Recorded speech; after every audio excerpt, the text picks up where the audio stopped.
Halo teman-teman semua, apa kabar? Semoga baik-baik aja. Ini gue coba setup baru karena tadinya gue tuh pakai webcam di atas monitor, jadi gue bisa screen record segala macem. Cuma ketika gue screen record, kayak agak awkward juga gitu. Jadi akhirnya ya udah pakai tabungan beli si DJI ini, yang mana kayaknya lagi populer banget. Pas kemarin lagi jalan-jalan ke Jepang, kayak tiap berhenti dikit orang-orang ngeluarin si Osmo Pocket 3 ini.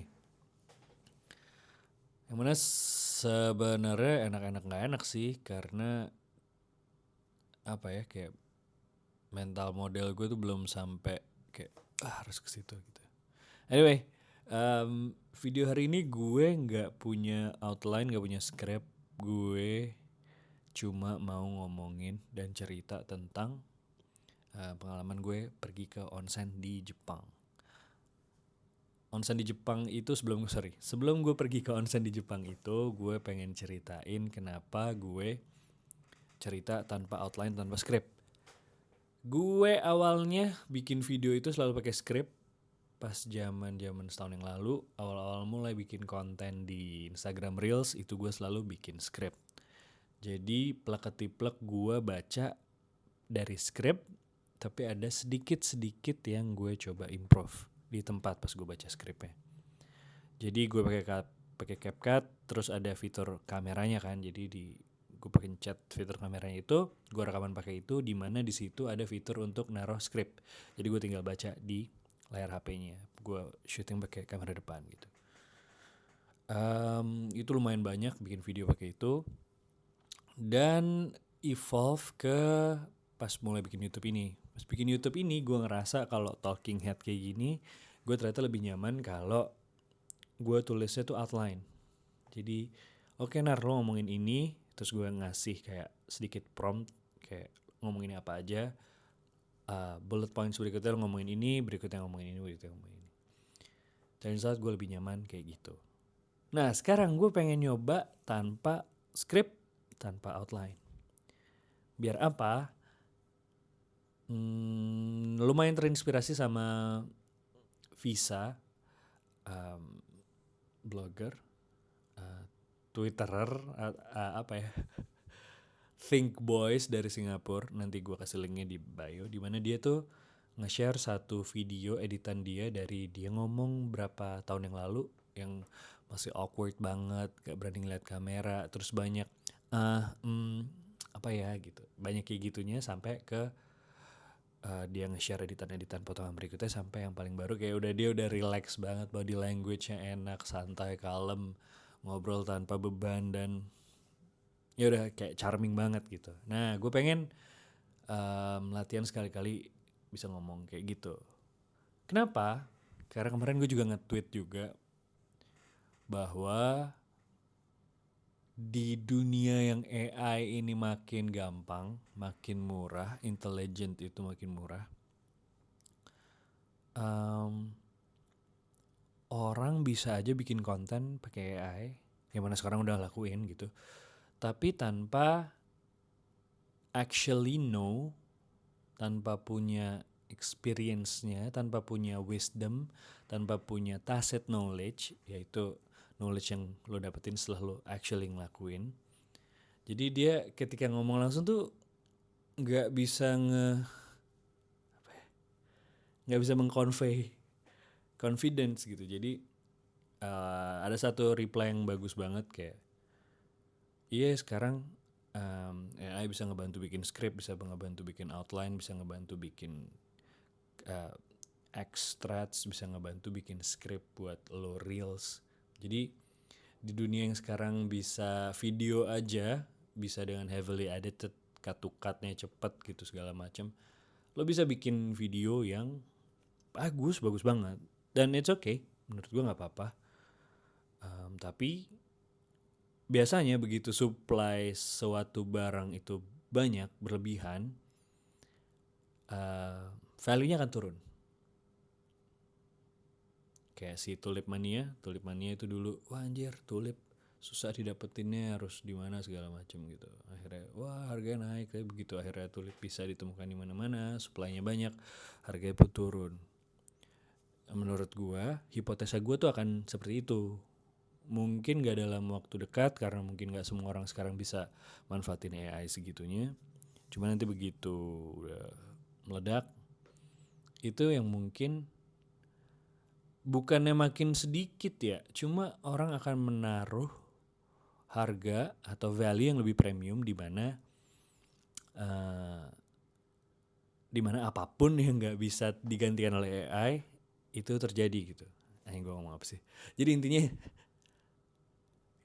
itulah kenapa harus pakai outline sama script kawan-kawan. Kalau nggak akan terjadi kayak gini. Dan menurut gue orang yang bisa recover dari dan cerita tanpa script sama outline itu kerennya bisa recover dari kesalahan-kesalahan atau apapun kayak gitu. Ngeles-ngeles aja jago. Jadi what I'm saying adalah ketika ada suatu hal, suatu skill, suatu produk yang bisa dibantu pakai AI, supply-nya akan naik karena ya pasti bikinnya lebih gampang. Most likely value-nya mungkin akan menurun. Mungkin gak hilang 100%, cuma value-nya akan menurun.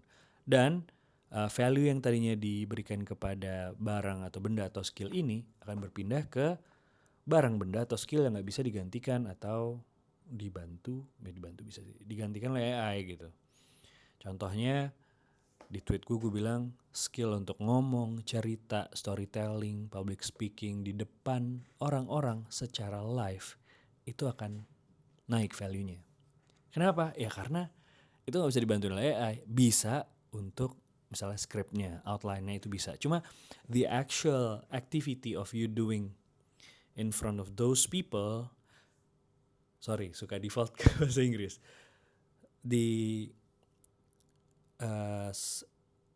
Anjir bahasa Indonesia malah susah. Sorry friend. Jadi ketika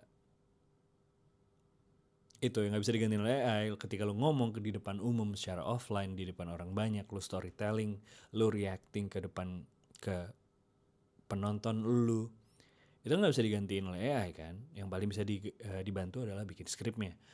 Nah, tapi skill untuk beneran lu jalan ke depan orang-orang, lu berdiri di depan orang-orang, menahan anxiety, cemas, dan tegang, dan beneran ngomong di depan mereka secara lugas, secara karismatik, secara jelas, dan bikin mereka engage, itu gak bisa digantiin oleh AI. Kita harus latihan dan latihan dan latihan dan latihan. Menurut gue itu yang akan naik value-nya ke depannya. Gitu. Jadi mungkin nanti kayak apa sih, Idea Fest gitu, mungkin nanti offline-nya akan naik banget harganya karena lo yang beneran datang ke situ adalah orang-orang yang beneran bisa public speaking, bisa storytelling, bisa engage dengan audiensnya. Dan di sini enggak. Gue lupa train of thought gue. Tadinya kan gue mau cerita tentang onsen. Kenapa? Oh iya, gue ketemu lagi train of thought atau kereta atau runutan berpikir gue tadinya. Kenapa gue tanpa outline, tanpa script adalah gue pengen latihan supaya bisa ngomong di depan umum, bisa adapting, improvising tanpa harus ada script dan outline yang fix gitu. Supaya gue nanti harapannya bisa jadi jago public speaking, ngobrol di depan umum secara offline juga.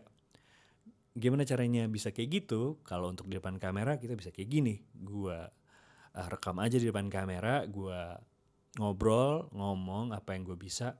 Habis itu gue nonton hasilnya gimana. Oh gue kurang gini. Gak usah dipublish, ulang lagi aja. Latihan terus-terusan sampai lu nyaman. Kayak gitu kan cara latihannya kalau di depan kamera. Nah kalau offline, lo harus latihannya ya di depan orang-orang. Dan menurut gue itu gak segampang latihan di depan kamera. Nah harapannya gue coba latihan sedikit skill ngomong improvising di depan kamera. Dan nanti ketika gue punya kesempatan gue coba bisa latihan di depan orang-orang offline secara live gitu. Harapannya begitu. Udah 9 menit sendiri gue rambling tentang alasan kenapa gue tanpa outline, tanpa script. Oke. Masuk ke gue cerita tentang onsen. Jadi teman-teman udah tahu belum onsen itu apa? Onsen itu adalah pemandian umum. Biasanya ada berendam gitu, ada berendamnya, ada kayak bathtub tapi gede dan biasanya airnya natural. Dan itu ada biasa dan itu onsen itu ada di Jepang. Walaupun konsep seperti itu ada di mana-mana. Cuma di onsen di Jepang ini unik. Kenapa? Karena kita semua harus telanjang bulat untuk masuk ke onsen itu. Jadi kalau di Ciater gitu mungkin lo bisa pakai celana renang gitu, atau lo pakai sempak lo, atau lo pakai boxer lo, itu kayak aman gitu. Tapi culture onsen di Jepang ini, untuk masuk ke onsennya lo harus bugil tanpa baju, tanpa sehelai benang sedikit pun. Teror nggak? Teror ya. Menakutkan gitu untuk pertama kali waktu itu gue onsen. Tapi kenapa gue pengen, dan ternyata nggak umum juga orang Indonesia yang mau kayak gitu. Ternyata gitu, gue kira semua orang pasti mau ke onsen dong kalau ke Jepang. Ternyata tidak. Ternyata saya adalah korban komik yang saya baca. Kenapa jadi saya? Orang biasanya gue lo. Kalau tegang suka gitu guys, punten. Jadi gue itu korban komik. Di komik-komik yang gue baca, gue ngelihat di komik olahraga biasanya tuh. Abis mereka training camp di gunung mana yang dingin, mereka disuruh latihan dari pagi sampai sore sampai malam, capek. Tapi mereka happy banget ketika mereka dapat kesempatan untuk datang ke onsen. Biasanya di penginapannya ada onsennya. Wah, digambarkannya oleh si mangakanya, si orang-orang yang abis latihan, abis capek ini, begitu masuk ke onsen, mukanya happy banget, puas banget. Kayak what a relief gitu, bisa berendam di onsen itu. Dan personally gue suka berendam di air hangat gitu. Dari dulu pas ngerasain punya bathtub gitu di hotel, wah mau berendam. Karena sensasi ketika lo nyelupin ujung jari kaki, lo kayak aduh panas gitu. Tapi begitu lo nge-brace yourself untuk masukin the whole kaki sampai akhirnya seluruh badan, yang tadinya kepanasan itu tuh kayak ternyata gak panas-panas banget. Dan itu revitalizing, bahasa Indonesia apa ya, menyegarkan, bikin lo kayak hidup lagi gitu. Itu di bathtub aja kayak gitu, apalagi di onsen di Jepang yang airnya biasanya langsung natural gitu. Ya udahlah, gue pengen kan gitu ke onsen. Pengalaman pertama begitu menakutkan karena nggak dijelasin, nggak ada papan petunjuknya di depan onsennya ketika lo mau masuk gitu. Jadi yang gue lakukan waktu itu untuk persiapan adalah YouTube, googling, lihat segala macam tutorial di internet gimana sih caranya. Gue coba inget-inget, gue patri dalam kepala gue kayak oke, masuk ada locker, taruh semua barang-barang lo di situ, dan disitulah lo mulai melucuti baju lo. Pas kemarin di Jepang, yang terakhir gue ke onsen kemarin, udah lama tuh gue gak onsenan, sekitar 5 tahunan. Terakhir ke Jepang 2020. Kemarin, aduh kagok lagi, gimana ya gitu. Tapi ya udah, gue pelan-pelan melucuti baju, tas, baju semua taruh situ. Gue nengok ke kanan, ada yang kerosak-kerosak. Anjir, pantat kakek-kakek telanjang bulat depan gue. Jadi si kakek-kakeknya lagi nurunin celana gitu. Terus pas gue nengok, anjing pas banget pantat kakek-kakek. Karena kayak udah kena uppercut, jadi ya udahlah santai aja. Akhirnya gue melucuti baju gue, dan pas gue nengok ke kanan, ke kiri, tadi kanan ya kakek-kakek telanjang bulat. Sekarang pas gue abis udah buka baju, gue nengok ke kiri, ya anjing bapak-bapak Jepang berempat baris gitu, cuma anduk kecil di kalungin, udah mereka jalan aja gitu santai pakai baris, titiknya ngewer gitu kayak fuck, oke. Kayak udah ketampol, udah kena hook, ya udah gue telanjang bugil jalan, ngambil anduk yang kecilnya buat menutupi kemaluan, karena nggak boleh pakai anduk gede di dalam. Kan gue kira ya udah gue bawa anduk gede, terus gue tutupin aja di dalamnya gitu, di area onsennya. Gue buka anduk gedenya ketika pas gue mau berendam doang. Ternyata tidak bisa. Karena yang boleh masuk cuma anduk kecil. Anduk kecilnya aja juga nggak boleh menyentuh air onsennya. Tuh, jadi yaudah yang lo bisa lakukan adalah ada anduk kecil. Pas lo jalan-jalan di area di mana lo harus pergi, lo tutupin kemaluan lo gitu. Terus jalan-jalan masuk. Ya kemarin lumayan magical juga tuh pengalamannya yang pas gue onsen kemarin. Karena gue ke onsen yang rada modern gitu, yang rada emang buat turis sih sebenarnya, karena bawa istri kan. Kasihan kalau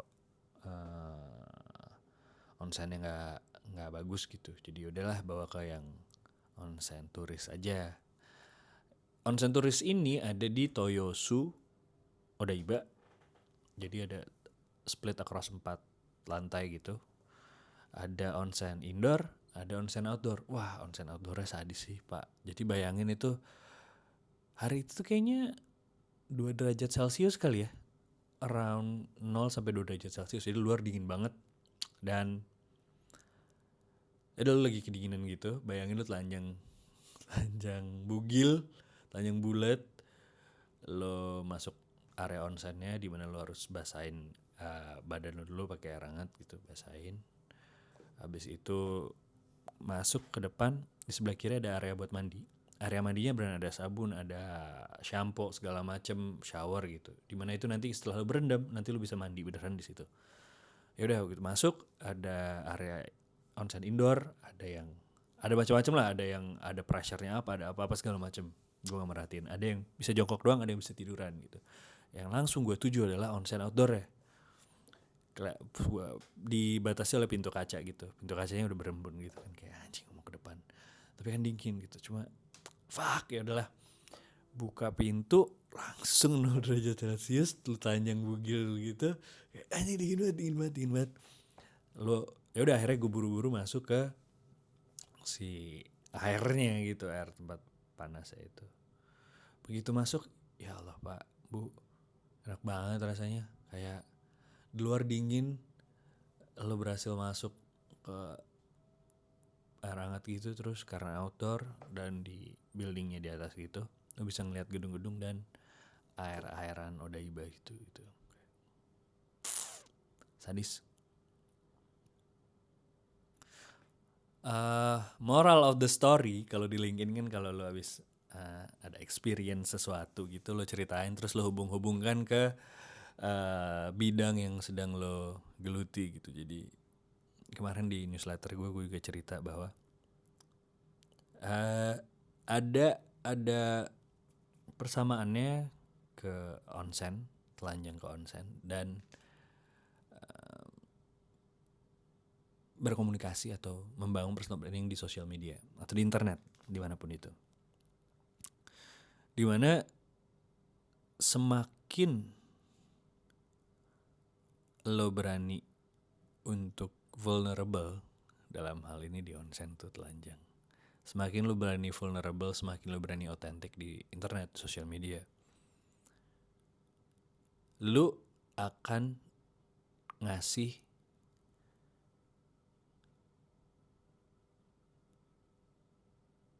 permission untuk orang lain bertindak yang sama kayak lo juga. Jadi kalau lo otentik, orang lain yang lihat lo otentik jadi kayaknya gue bisa otentik juga ya, gue bisa real juga.